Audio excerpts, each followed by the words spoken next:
चलिए बात करेंगे बड़ी खबर की। करनाल से बड़ी खबर आपको बता दें, यूपी बॉर्डर पर किसानों ने जाम लगा दिया है। किसानों का कहना है कि उनकी जमीन यूपी में है, वो रहने वाले करनाल जिले के हैं।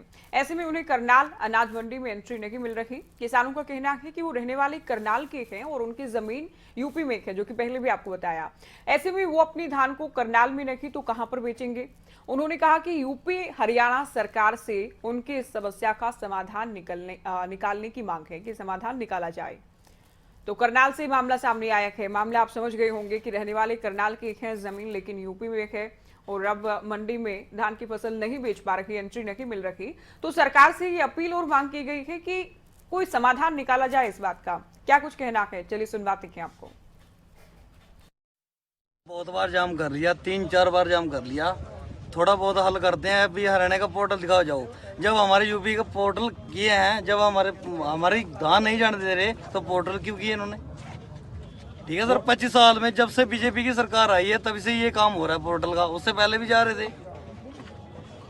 कोई समाधान तो निकालो, या हमें योगी समाधान दे या खट्टर दे। जिस सरकार की ये खाली साजिश है, किसान को परेशान जानबूझ कर किया जा रहा। ना पोर्टल की ना कोई दिक्कत है, ना किसान की कोई इसकी मंडी की कोई दिक्कत है।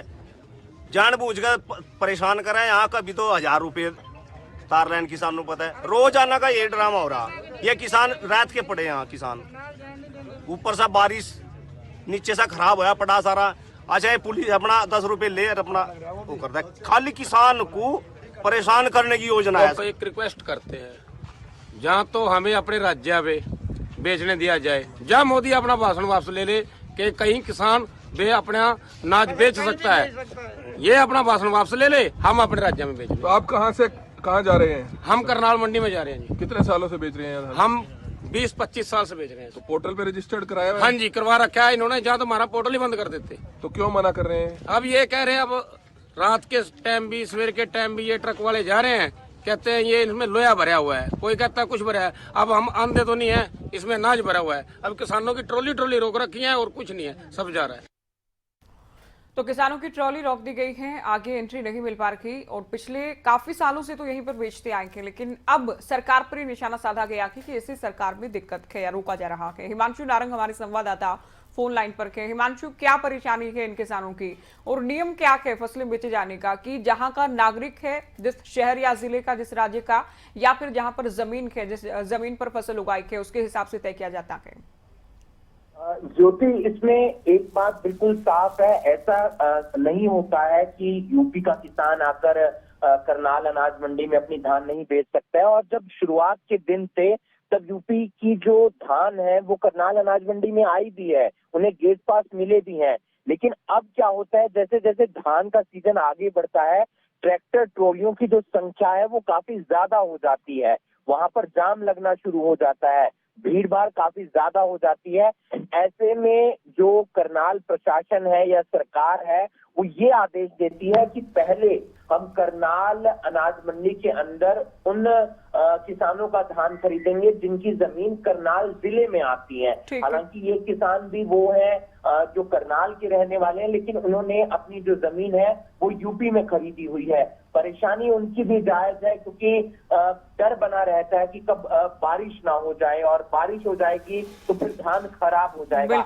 इसलिए वो चाहते हैं कि करनाल अनाज मंडी में उनकी धान की एंट्री हो सके। लेकिन व्यवस्था बनाने के लिए जो है, कई बार जो यूपी के किसान होते हैं उनकी ट्रैक्टर ट्रॉलियों को यूपी में ही रोक दिया जाता है। और दूसरी जो सबसे बड़ी बात सामने निकल कर आती है, धान का जब भी सीजन आता है तो हम देखते हैं कि गड़बड़ियां बहुत होती हैं, मिली भगत बहुत होती है। कभी आड़ती मिले होते हैं, मंडी के जो प्रबंधक है उनके साथ कभी मिले होते हैं राइस सेलर। और पिछले दिनों करनाल की घीड़ अनाज मंडी में भी इस तरीके का जो घोटाला है या गड़बड़ी है वो देखने को मिली थी। और ऐसे में जब यूपी का जो धान है वो लगातार हरियाणा की मंडियों में आना शुरू होता है तो गड़बड़ी के जो चांसेस हैं वो और ज्यादा बढ़ जाते हैं। इसके पीछे सबसे बड़ी वजह ये है कि जो आड़ती होते हैं वो यूपी का धान सस्ते दामों पर खरीद लेते हैं, क्योंकि एमएसपी जो है वो तकरीबन 1960 और 1940 के आसपास है। यूपी के किसानों से धान खरीद लिया जाता है 1600 रुपए के आसपास, 1700 के आसपास या 1500 के आसपास। जो 200 से 250 रुपए बचते हैं वो बेच दिया जाता है सरकारी दामों पर, यानी कि एमएसपी पर बेच दिया बिल्कुल। जाता है। यानी कि जो 100 किलो है, यानी कि 1 क्विंटल पर एक आड़ती को 200 रुपए 250 रुपए बच जाते हैं। और ये सब मिली भगत से होता बिल्कुल है। मिली उसमें भगत की अधिकारी बहुत भी- बड़ी बात आपने बताई हिमांशु, लेकिन क्या पोर्टल पर रजिस्ट्रेशन के तहत ये लोग फसल नहीं बेच रखे? क्योंकि किसानों का कहना है कि हमने तो पोर्टल पर रजिस्ट्रेशन कराया है।